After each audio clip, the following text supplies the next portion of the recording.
Como os dije, hoy iba a subir un vídeo con las explicaciones de los ejercicios que dimos en la última clase online, que sabéis que había problemas de conexión y también de sonido y tampoco lo veíais bien y no lo entendisteis bien.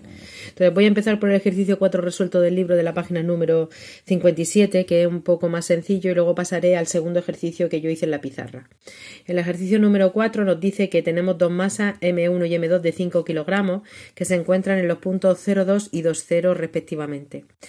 Y me piden en el apartado A que calcule la intensidad del campo gravitatorio en el origen de coordenadas y determinar la fuerza a la que se vería sometida una masa de 1,5 kilos situada en el origen.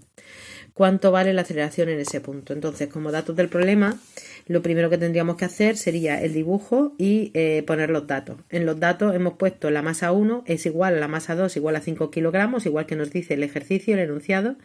Y respecto a la gráfica, pues nosotros tendríamos dos ejes en los cuales en el punto 2, 0, que sería ese punto, se encuentra la masa 2, y en el punto 0, 2, que es este punto de aquí, se encontraría la masa 1. Es decir, la ubicación de la masa sería 1 y 2, y donde me están pidiendo la intensidad del campo gravitatorio es en el punto P00, que es el origen de coordenadas. Entonces yo quiero saber la intensidad en ese punto debido a la existencia de esa masa y de esa masa. Entonces, debido al principio de superposición, esa intensidad que sufre ese punto de campo de esa intensidad de campo gravitatorio que se sufre en ese punto es la suma de la intensidad debida a esa masa, la que genera en ese punto, más la intensidad que genera esa masa en ese punto.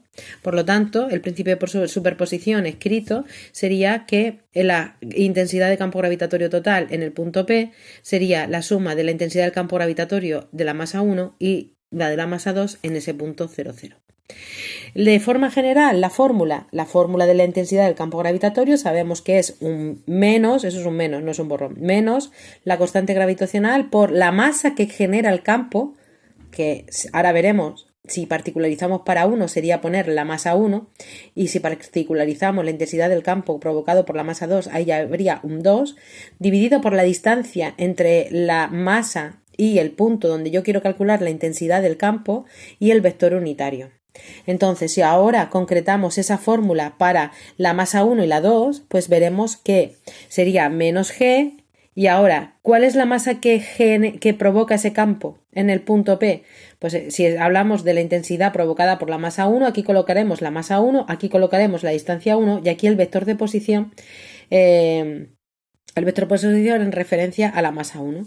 Con la masa 2, la intensidad que generaría en ese campo pues sería igual a menos g, la masa que genera esa intensidad de campo gravitatorio en ese punto, que sería en este caso la masa 2, la distancia entre la masa y el punto, distancia 2, y el vector unitario 2. Si lo vemos en el gráfico, podemos determinar que la distancia entre la masa 1 y el punto va a ser 1 y 2. Y como nos dice el enunciado que hace referencia y que son metros, mirad, el enunciado dice 0,2 metros y 2,0 metros.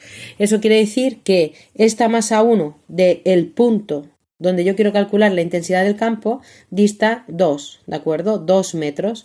Y esa masa 2 con respecto a ese punto, pues igualmente 1 y 2, dista 2 metros. Por lo tanto, ya sabemos que la distancia... Sabemos esto, que la distancia 1 es igual a la distancia 2 igual a 2 metros. Respecto a los vectores de posición, mirad, en este caso es muy sencillo, porque las dos masas están sobre los ejes. Al estar la masa sobre los ejes, en el caso de la masa 1, el vector unitario sería el vector unitario J, que sería esta flecha de aquí, hacia arriba, por lo tanto es positivo. La intensidad del campo gravitatorio que sufre ese punto debido a esta masa 2, el vector unitario en esa dirección sería este. ¿Y a qué corresponde ese? Estamos en el eje X, por lo tanto sería un vector unitario en ese eje que es más I. Con lo cual, los vectores unitarios pasarían a ser el más J para la masa 1 y el más I para la masa 2. Una vez concretado esto y determinados cada una de las distancias y los vectores, lo que hacemos es aplicar el principio de superposición. Entonces, tenemos que la intensidad total que sufre el punto P, pues esta parte es la correspondiente a la masa 1, la G, masa 1, distancia entre 1 y el punto al cuadrado, por J. Ya he sustituido el vector U1 por J, y además aquí he puesto más porque es el J en el sentido positivo, va hacia arriba. Luego tenemos el vector unitario I, que también va positivo porque se encuentra en el lado positivo de las X, ¿de acuerdo? Por lo tanto es más I. Los signos hacen referencia a la dirección de los vectores, ¿vale? Entonces, como estoy en un vector hacia arriba más J y hacia la derecha más I, pues entonces hablo de más J y más I, no menos J y menos I.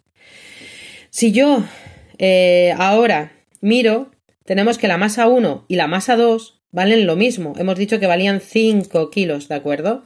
Por lo tanto, M1 y M2 valen lo mismo. Y la G valen lo mismo para una como para otra. Por lo tanto, lo que he hecho en el primer paso es sacar factor común. He sacado la G y he sacado la M, factor común. ¿Qué me queda dentro? Pues dentro me quedaría, como aquí he sacado los dos del numerador, las dos magnitudes del numerador, pues aquí quedaría un 1. 1 partido la densidad 1 al cuadrado por J. 1 partido la densidad, no, la distancia 1 al cuadrado por J, más 1 partido la distancia 2 al cuadrado por I. ¿De acuerdo? Ahora solamente me queda sustituir y hacer cálculos.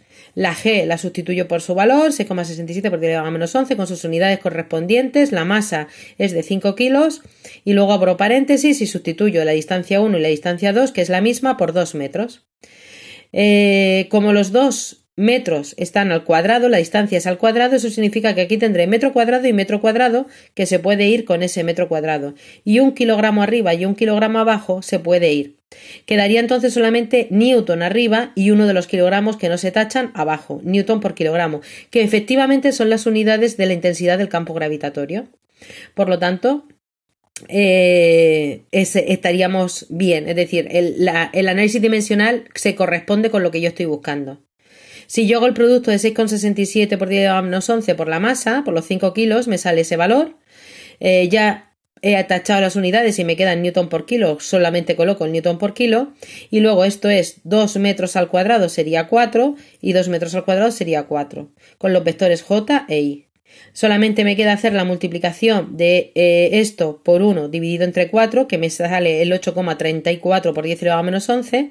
Como es la misma cantidad, daría lo mismo tanto para J como para I. Y ojo, siempre que tenga que dar el resultado final, el orden siempre es primero la parte correspondiente al vector al eje X, por lo tanto al vector Y, y después la parte correspondiente al vector J, que es respecto al eje Y, ¿de acuerdo? El eje vertical. Y las unidades, que no se os olviden, siempre colocamos las unidades newton partido por kilogramo. Ese sería el apartado A, que me pide la intensidad del campo gravitatorio. Si ahora voy a calcular la fuerza, sabemos que la fuerza gravitatoria de forma abreviada se puede expresar como el producto de G más A1 más A2 partido por la distancia al cuadrado, etcétera, o usar la forma abreviada, que sería la masa que ahora yo estoy colocando, ya no la que origina el campo, sino la que yo estoy colocando de 1,5 kilos por la intensidad del campo gravitatorio en ese punto 0,0 donde yo estoy colocando la masa de 1,5 kilos. Este dato me lo da el enunciado del problema. Simplemente hago la multiplicación de la masa de 1,5 kilos por el vector intensidad de campo gravitatorio, multiplico el 1,5 por cada uno de los 8,34, ¿de acuerdo? Por 10 a la menos 11, y este es el vector que me sale, fuerza. ¿Qué unidades tiene? Mirad, las unidades de G, que es todo eso, hemos dicho que eran newton por kilogramo. Y la masa está en kilogramos, kilogramo arriba, kilogramo abajo, tacho y me queda en newton. Por lo tanto, la fuerza, que es lo que yo os busco, efectivamente se mide en newton y todo está correcto. La aceleración también me la preguntan, pero la aceleración sabemos que coincide con el valor de la G, por lo tanto con poner eso es suficiente, ¿de acuerdo? Ese sería el ejercicio número 4 de la página 57. Ahora os grabo otro vídeo con el ejemplo que yo hice en la pizarra.